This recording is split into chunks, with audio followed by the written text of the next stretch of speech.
नमस्कार, मैं अजय वालिया स्वागत करता हूं आपका अपने चैनल धर्मध्वज में।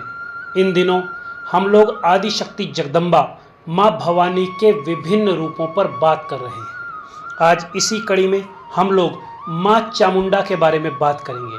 आज हम ये जानने का प्रयत्न करेंगे कि दुर्गा सप्तशती का महात्म्य बताने से पहले महर्षि मार्कंडेय ओम नमः चंडिकाय नमः कहकर कौन सी देवी को प्रणाम करते हैं। आदि शक्ति माँ भवानी के आराधक जिन माँ चामुंडा, चंडिका, चंडी और रणचंडी की आराधना करते हैं वो देवियाँ आखिर कौन है, और अलग अलग नामों वाली ये शक्तियाँ अनेक हैं या एक ही हैं।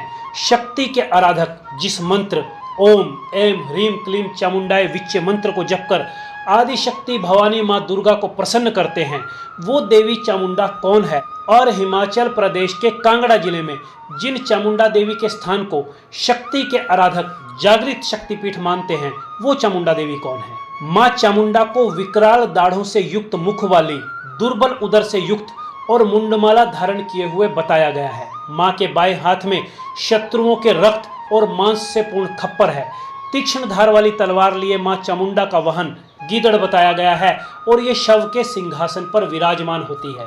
माँ चामुंडा को प्रेतों के साथ निवास करने वाली भी बताया गया है। माँ चामुंडा की महिमा इतनी अधिक है कि शक्ति आराधना का सबसे शक्तिशाली मंत्र ओम ऐं ह्रीं क्लीं चामुंडाय विच्चे माँ चामुंडा को ध्यान में रखते हुए लिखा गया है। इसे नवाण मंत्र कहा जाता है। शक्ति आराधकों के लिए नवाण मंत्र को मंत्रराज अर्थात सभी मंत्रों का राजा भी कहा गया है।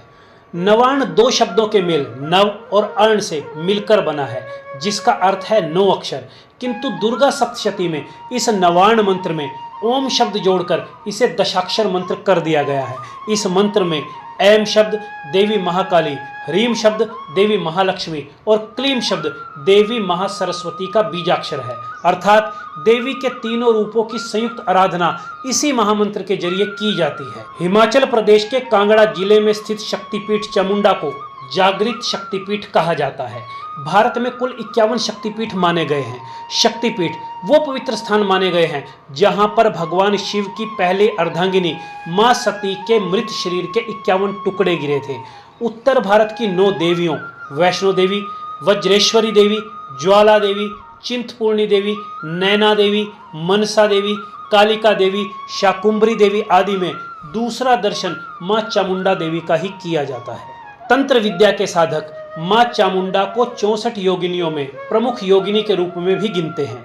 माँ चामुंडा का प्रिय स्थान शमशान माना गया है। इसी कारण दुर्गा सप्तशती के देवी कवच में माँ चामुंडा को प्रेतारूढ़ा और शववाहना भी कहा गया है।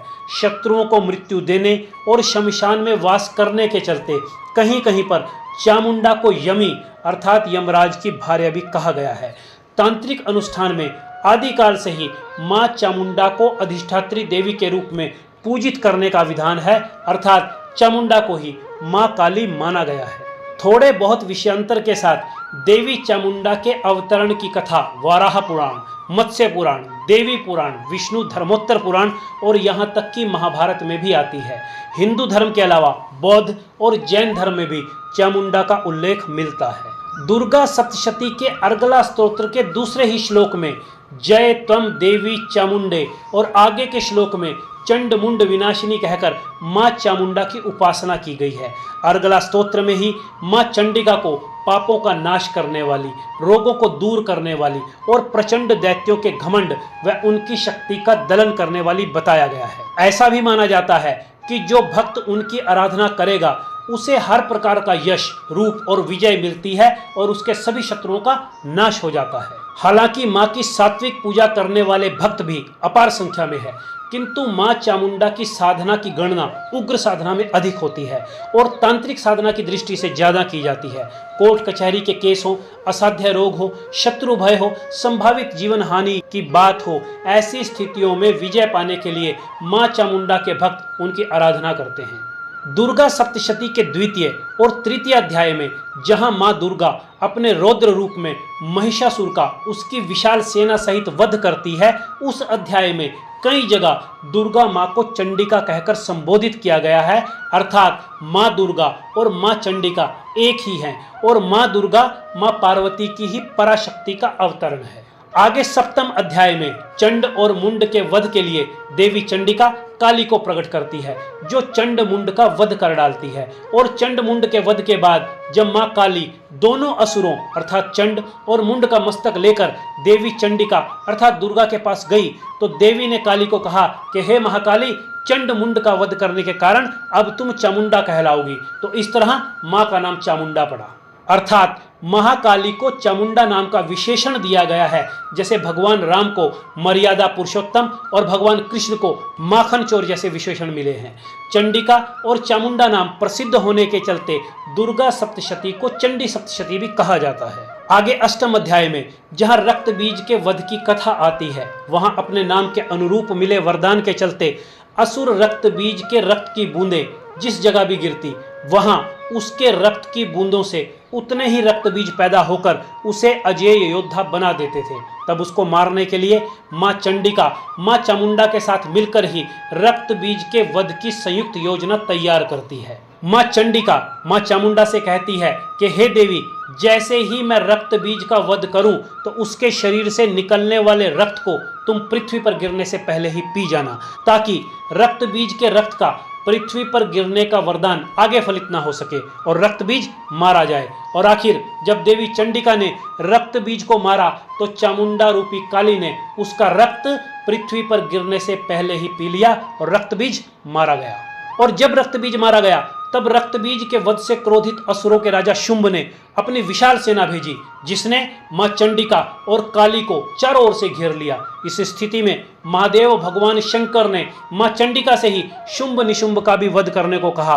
और तब मां जगदम्बा को सहायता देने के लिए ब्रह्मा, विष्णु, शिव, कार्तिकेय, वराह, नरसिंह और इंद्र आदि देवों की शक्तियां उनके शरीर से निकलकर मां चंडिका के पास चली गई। इन सप्त शक्तियों को सप्त मातृका भी कहा जाता है। शुंभ निशुंभ के वध के समय ये सप्त मातृकाएं अर्थात ब्रह्मा की शक्ति ब्रह्माणी हंसारूढ़ होकर हाथ में अक्षसूत्र और कमंडल लिए आए, तो महादेव की माहेश्वरी अर्थात रुद्राणी वृषारूढ़ा होकर हाथ में त्रिशूल लिए महानाग का कंगन पहने और माथे पर चंद्र रेखा से सुशोभित होकर आ गई।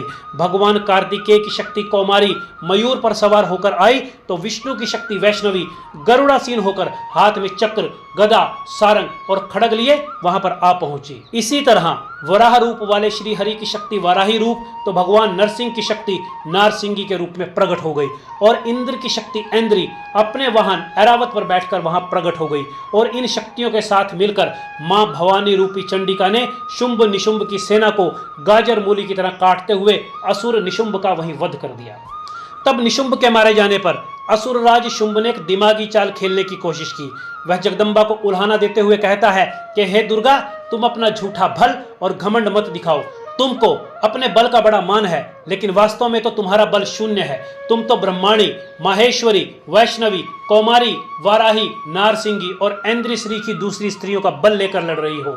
तब मां जगदम्बा शुंभ की यह चुनौती भी स्वीकार करते हुए कहती है कि अरे दुष्ट, इस पूरे ब्रह्मांड में एकमात्र शक्ति मैं ही हूँ, मेरे सिवा अन्य कोई आदि शक्ति है ही नहीं। ये सारी देवियां तो मेरी ही विभूतियां अर्थात मेरे ही रूप हैं, और ये देख, अब मेरी आज्ञा से ये सब मुझ में ही प्रवेश कर रही हैं। तब देखते ही देखते समस्त अन्य शक्तियों को मां दुर्गा ने अपने अंदर समाहित कर लिया और फिर शुंभ को संबोधित करती हुई बोली कि देख, मैंने अपने सभी रूपों को अपने ही अंदर समाहित कर लिया है और अब इस रणक्षेत्र में मैं अकेले खड़ी हूं। और तब देवी चंडिका ने शुंभ को भी युद्ध में चुनौती देते हुए ललकारा और उसका भी वध कर दिया।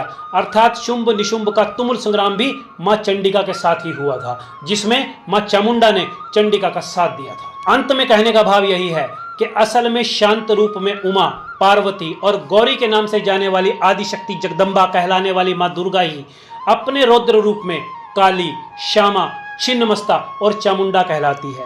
मां चामुंडा ही मां दुर्गा है और ब्रह्माणी, रुद्राणी, कमला भी इन्हीं के नाम है और वेदों और शास्त्रों का ज्ञान रखने वाले भी यही मां दुर्गा है। तो देवों के देव महादेव भगवान शंकर की पटरानी अर्थात मां पार्वती भी यही है।